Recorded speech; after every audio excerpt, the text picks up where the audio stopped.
Habari zinazopatikana kwenye mstari wa mapambano. Najua kwamba Mungu amezidi kusaidia na amesaidia vijana na amezidi kutusaidia sisi sote. Habari ingali nzuri zaidi, hakuja kuwa kibaya kwenye upande wote wa mapambano, hakuja kuwa lolote kabisa. Juma hii mapambano yalikuwa makali sana upande wa Mikenge, Minembwe na eneo zingine, lakini najua kwa muda huu hakuja kuwa chochote. Na mipangilio inazidi kuendelea kupangiliwa na vijana wanazidi kusongamana kabisa kwenye mstari wa mapambano. Mengineo tutawapasha. Na washukuru sana wanaonisikiliza na Mungu awabariki. Na wasalimu wa Kongomani wote wanaopatikana ndani ya Kongo na nje ya Kongo. Pia baraka za Mwenyezi Mungu ziwe pamoja nanyi na Mungu azidi kutubariki sote. Leo ni siku ya 6 tariki 31 mwezi wa 5 2025. Nitawapa habari mbalimbali, habari za kikao kilichofanyika Uvira cha Mbondo na washefu wa asili, pamoja na habari za mapambano eneo mbalimbali. Asante na washukuru. Si mwingine ni Mboto ya Batu Mwene Batu Bushir Egle Mzee Dola Kubwa. Asante mara tena. Habari ni kikao kilichofanyika hapo Uvira kiliosimamiwa na mashefu wa asili pamoja na Mbondo waliotoka eneo mbalimbali. Kikao kilifanyika hapo Uvira. Shabaha na malengo ya kikao ilikuwa kuunganisha watoto wao wanaopatikana kwenye makundi mbalimbali yanayosikilia silaha.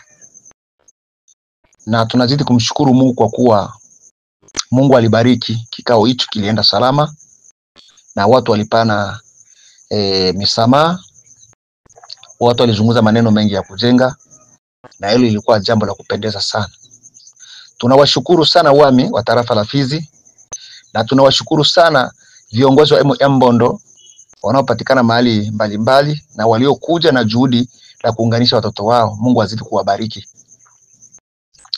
Na mwito na tangazo lililotolewa na viongozi wa Mbondo kwa watoto wao wanaopatikana eneo mbalimbali ndani na nje ya Kongo, nanyi pia mnaomba muungane pamoja kwa malengo makuu ya kugomboa nchi yetu, kwa malengo makuu kutetelea udongo wetu, urithi wetu tulioatiwa na mababu zetu. Na pia na wanukuu viongozi wa Mbondo wanaomba sana jambo hili lisitokee kwa vinywani mwenu nyinyi watoto wa Mbondo, watoto wa Ikamapili. Maneno ya matusi mitandaoni wazee wanaipiga marufuko. Maneno ya kuchochea, uchocheaji, wazee wanaipiga marufuko. Maneno yoyote yanaweza kuleta mgawanyiko kati yetu, aidha kati ya watoto wa Mbondo, Mbondo inapiga marufuko.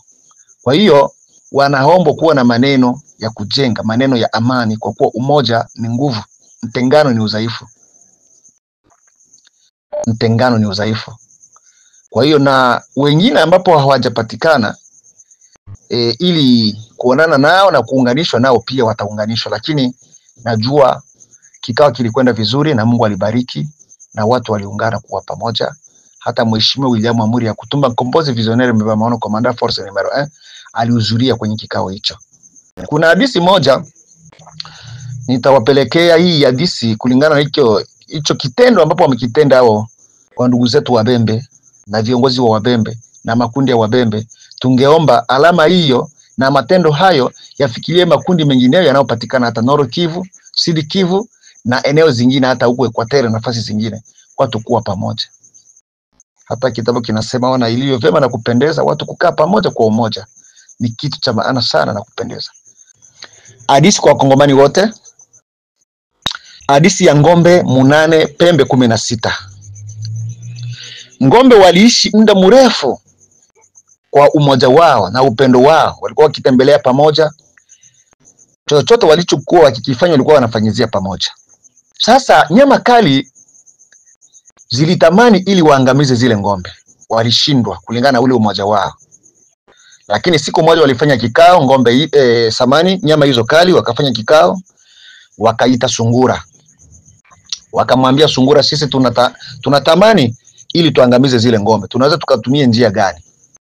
Sungura akasema ni jambo rahisi sana hilo, wale watu mtawakula. Akawauliza, sasa mnashindwa kuwakula juu ya nini?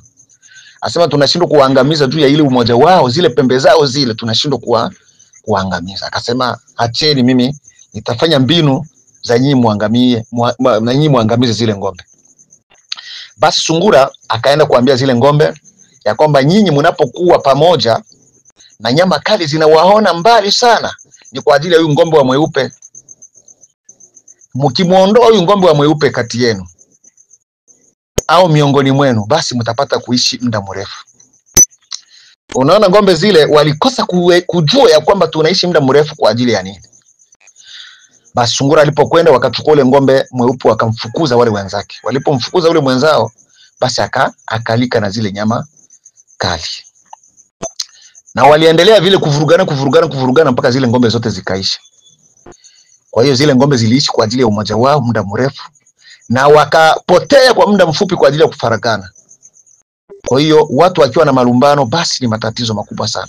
Na hiyo ndio njama kubwa anatumikisha adui. Hiyo ndio njama kubwa anatumikisha adui. Ili atugawanye sisi Wakongomani. Tukigawanyika basi anapata mwanya.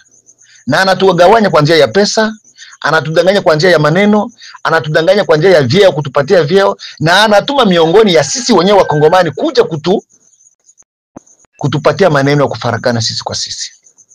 Kwa hiyo hilo ndio hiyo, na ilipitika hivyo. Kwa hiyo hadithi, naomba ile hadithi hili lifikirie kwa Wakongomani wote.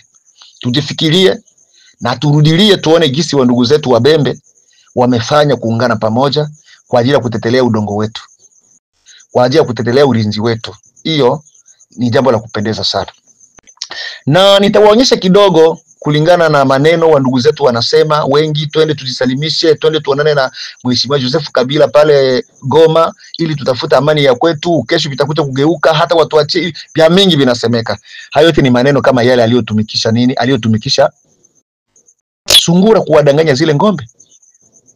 Na hayo ni maneno aliyotumikisha kunguru na sungura. Hayata tusaidia kitu.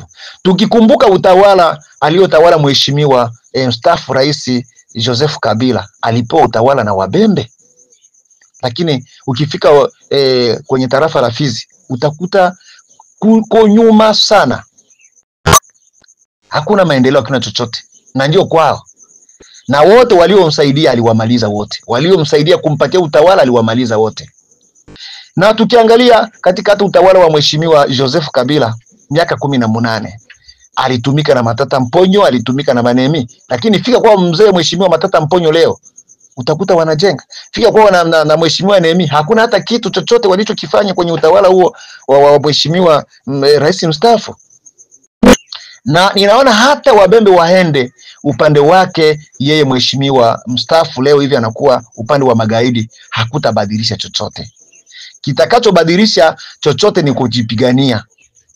Ni kujipigania kuwa umoja na kupambania udongo wetu, ulinzi tulioachiwa na mababu. Si ya kwamba kwenda upande wa uasi ndio ya kwamba hakika tutapata chochote katika nchi yetu, aidha wa ndugu zetu Wabembe wapate chochote, bali wataangamizwa tu.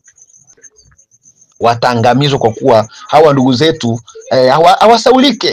hawasaulike chochote walichokifanyizia. Kwa hiyo ujumbe wangu kwa ndugu zangu Wabembe, jitengeni sana na watu ambapo wanakwenda upande wa uasi. Kumbukeni jinsi alivyowafanyizia. Najua mlisomesha hao Wanyarwanda wanaoitwa Wanyamurenge, mliwasomesha na walisomea kwenye manyumba zenu, lakini cha ajabu utakuta yeye kushuka tu na silaha anakuja kumuua yule aliyomweka, yule aliyomsomesha, aliyomwachia hata kitanda. Kuna baadhi ya wao ndugu zetu Wabembe walikuwa wanaachia Wanyarwanda kutoka huko milimani, Minembo, fasi zingine, kuachia vitanda watoto wao, kuwatoa kwenye vitanda wao kuacha. Cha ajabu sasa, kumaliza masomo, kushika silaha, anakuja kumuua yule aliyokuja kwake kusomea kwake. Eske mnasaulika hili? Mnalisaulika? Asante. Si mambo ya kuchochea, lakini tunaomba kwamba tupendane, tuwe pamoja, tupiganisha adui.